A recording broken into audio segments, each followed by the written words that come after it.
السلام علیکم student second year class, کیسے ہیں آپ؟ میں ہوں آپ کا ٹیچر غلام معین الدین۔ آج کا بیٹا ہمارا جو لیکچر ہے وہ ہے لیکچر نمبر 24 ہے، اور ہمارا جو ہے وہ چیپٹر نمبر جو ہے وہ 1 چل رہا ہے ابھی تک۔ تو بیٹا آج جو ہمارا ٹاپک ہے وہ ہے علامہ زرنوجی کی متعلم اور معلم کے لیے ہدایات، یعنی کہ علامہ زرنوجی کی ایک متعلم اور معلم کے لیے کیا کیا ہدایات ہیں۔ آئیے ہم جو ہے اس ٹاپک میں پڑھتے ہیں۔ اس ٹاپک کو سٹارٹ کرنے سے پہلے ہم جو ہے وہ اس ٹاپک کا آغاز اللہ تعالیٰ کے بابرکت نام سے کرتے ہیں۔ بسم اللہ الرحمن الرحیم۔ سب سے پہلے بیٹا ہم پڑھیں گے علامہ زرنوجی کی متعلم کے لیے جو ہے وہ کیا جو ہے وہ ہدایات ہیں۔ ایک اسٹوڈنٹ کو علامہ زرنوجی نے کون کون سی جو ہے وہ نصیحتیں کی ہیں۔ سب سے پہلے جو نصیحت ہیں وہ ہے استاد کا انتخاب۔ علامہ زرنوجی اس کے بارے میں یہ کہتے ہیں کہ استاد کا انتخاب جو ہے وہ اچھے طریقے سے کرنا چاہیے، بلکہ اپنے معاشرے میں موجود پڑھے لکھے افراد سے، اپنے والدین سے اور اپنے جو ہے وہ جید علماء اور فضلاء سے ایک دفعہ مشورہ کر لینا چاہیے، کیونکہ استاد کا انتخاب وہ کہتے ہیں وہ ایک دفعہ ہوتا ہے۔ استاد کا انتخاب بار بار نہیں ہوتا، کیونکہ اگر ایک دفعہ استاد کا انتخاب کر لیں تو پھر اس استاد کو وہ تعلیم جو عمل ہے وہ مکمل ہونے تک جو ہے وہ نہ چھوڑے۔ تو لہٰذا علامہ زرنوجی بھی یہی کہتے ہیں کہ اگر ایک استاد کا انتخاب کر لیا جائے تو پھر اس استاد کو چھوڑا نہ جائے جب تک آپ کا تعلیمی عمل مکمل نہ ہو جائے۔ اگر استاد کا انتخاب جو ہے وہ یعنی کہ تعلیمی عمل اپنا شروع کرنے سے پہلے استاد کا انتخاب کر لینا چاہیے۔ اگر ہم استاد کا انتخاب نہیں کرتے تو اس سے ہمیں جو ہے وہ نقصان یہ ہوگا، ہمارا تعلیمی عمل متاثر ہو سکتا ہے، اور مشورہ جو ہے وہ کرنا یہ سنت ہے۔ حضور صلی اللہ علیہ وسلم کا فرمان کا مفہوم ہے کہ مشورے میں جو ہے وہ فلاح ہے، بہتری ہے، بھلائی ہے۔ اس کے بعد علامہ زرنوجی کیا کہتے ہیں کہ صبر و تحمل۔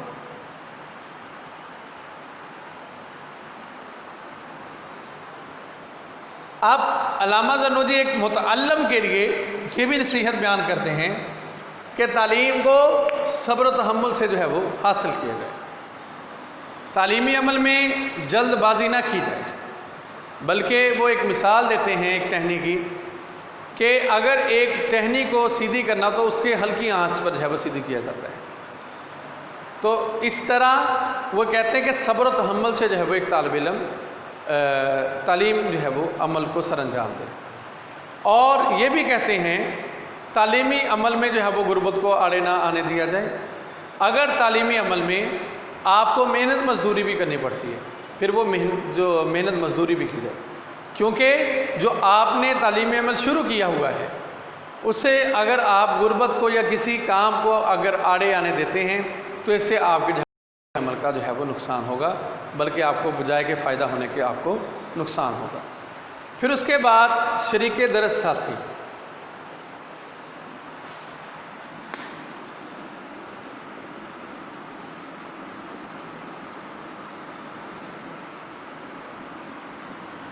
یعنی کہ آپ جو ہے وہ جو آپ کا کلاس فیلو ہے اس کا جو ہے وہ انتخاب کیسے کرنا ہے۔ شریک درس ساتھی کا جو انتخاب ہے اسٹوڈنٹ، وہ بڑی احتیاط سے آپ کہتے کرنا چاہیے۔ شریک درس ساتھی ایسا ہونا چاہیے جو غرور و تکبر نہ رکھتا ہو، جس کے اندر اخلاقی رذیلہ نہ پائے جائیں، جو معاشرے میں جو ہے وہ بدنام نہ ہو، جو الٹے کاموں میں ملوث نہ ہو، جو ہے وہ اللہ تعالیٰ کی نافرمانی میں ملوث نہ ہو۔ تو علامہ زرنوجی کہتے ہیں کہ ایسا جو ہے وہ اسٹوڈنٹ ہے، ایسا آپ کا کلاس فیلو آپ کی زندگی کے لیے بھی اہم ہے، اور آپ کی تعلیمی عمل میں جو کامیابی کے لیے جو ہے وہ مؤثر جو ہے وہ ذریعہ ثابت ہو سکتا ہے۔ اور آپ کہتے ہیں ایسے طالب علم کو دوست نہ بنائیں جس کے اندر جو ہے یہ تمام برائیاں جو میں نے آپ کو پہلے بیان کی وہ پائی جاتی ہیں، بلکہ ایک اچھا ایک جو ہے پرہیزگار، ایک متقی جو ہے، جو طالب علم ہے، وہ آپ کا جو ہے وہ زندگی کا جو ہے وہ بہترین جو ہے وہ دوست بن سکتا ہے۔ اس کے بعد تعلیم کے لیے جو موضوع دور ہے وہ کون کون سا ہے؟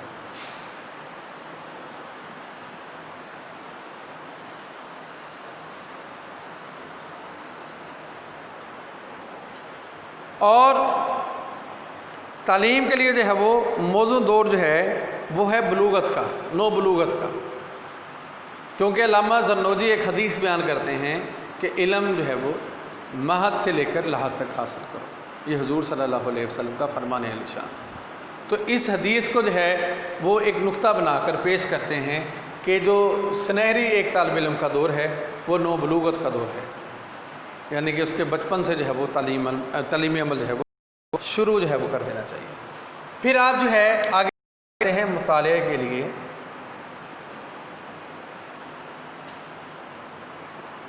مناسب وقت، اب آپ کہتے ہیں مناسب وقت جو ہے وہ یا تو رات کا وقت ہے یا تو صبح فجر کے بعد کا وقت ہے، فوراً جو ہے وہ اس ٹائم آپ ریلیکس ہوتے ہیں اور سناٹا ہوتا ہے، شور وغیرہ نہیں ہوتا، اور یاد کرنے کا جو ہے وہ وقت جو ہے وہ سب سے اچھا پایا جاتا ہے۔ اس کے بعد جو ہے وہ مطالعہ کا طریقہ۔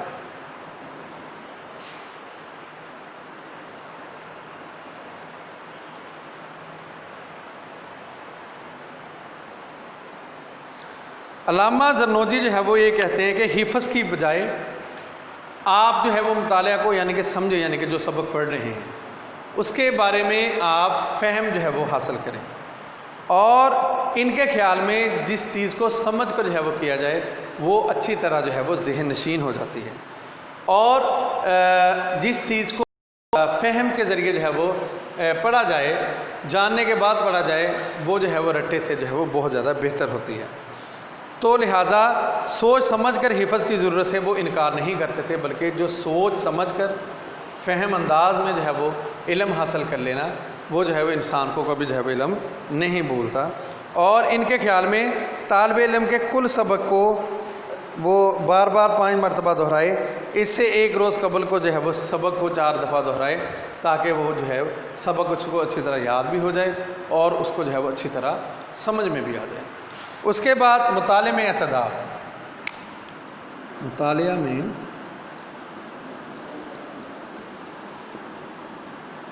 علامہ زرنوجی کہتے ہیں کہ مطالعہ کے اندر اعتدال کے ساتھ جو ہے وہ پڑھا جائے۔ یہ نہ ہو کہ آپ ہر ٹائم جو ہے وہ مطالعہ کرتے رہیں، مطالعہ زیادہ کرنے سے جو ہے وہ آپ کی صحت پر جو ہے وہ برے اثرات جو ہے وہ مرتب ہو سکتے ہیں۔ تو لہٰذا ایک تعلیمی عمل کے اندر کامیابی کے لیے آپ کی اچھی صحت کا ہونا بھی ضروری ہے۔ تو مطالعہ کے لیے ایک مخصوص وقت ہونا چاہیے، ہر وقت جو ہے وہ کتابی کیڑا جو ہے وہ نہیں بننا چاہیے۔ اس کے بعد اسٹوڈنٹ علامہ زرنوجی ایک معلم کے لیے جو ہے وہ کیا ہدایت کرتے ہیں؟ ایک استاد کے لیے جو ہدایت کرتے ہیں وہ یہ ہے کہ تدریسی عمل کے اندر دلچسپی سے جو ہے وہ پیدا کرے، اسٹوڈنٹ کو ایسے لیکچر دے کہ اسٹوڈنٹ جو ہے وہ آپ کی طرف جو ہے وہ مکمل طور پر جو ہے وہ متوجہ ہو۔ پھر اس کے بعد آپ فرماتے ہیں معلم کے پڑھانے کا طریقہ جو ہے تعلیمی عمل میں کامیابی کا جو ہے وہ سبب بن سکتا ہے۔ جتنا اچھا معلم کا طریقہ ہوگا اتنا اچھا جو ہے وہ تعلیمی عمل جو ہے وہ آگے بڑھے گا۔ استاد کو چاہیے وہ ہمیشہ پڑھاتے وقت ایک طالب علموں کے نفسیاتی تقاضوں کو دیکھے کہ طالب علم کیسے پڑھ سکتے ہیں، کیسے اس کو آسانی سے یاد کر سکتے ہیں، یہی جو ہے وہ تعلیمی عمل میں کامیابی کا باعث ہے۔ آج کا بیٹا جو ہمارا لیکچر تھا وہ تھا علامہ زرنوجی کی متعلم اور معلم کے لیے ہدایات۔ متعلم کے لیے کیا کیا ہدایات تھیں؟ استاد کا انتخاب پڑھا، صبر و تحمل، مطالعہ کے لیے مناسب وقت، مطالعہ میں اعتدال، شریک درد ساتھی کا انتخاب، تعلیم کے لیے موضوع دور، مطالعہ کا طریقہ۔ پھر اس کے بعد پھر اسٹوڈنٹ ہم نے جو ہے وہ ایک معلم کے لیے جو ہے ہدایات پڑھی۔ اب اس میں آپ کو کسی بھی بات کی اگر سمجھ نہیں لگی تو آپ ویڈیو کے نیچے کمنٹس کے ذریعے ہم سے جو ہے وہ پوچھ سکتے ہیں۔ آج کے لیے میں اجازت چاہوں گا، آپ کا ٹیچر غلام معین الدین، جزاک اللہ خیرہ، اپنی دعا میں یاد رکھیے گا۔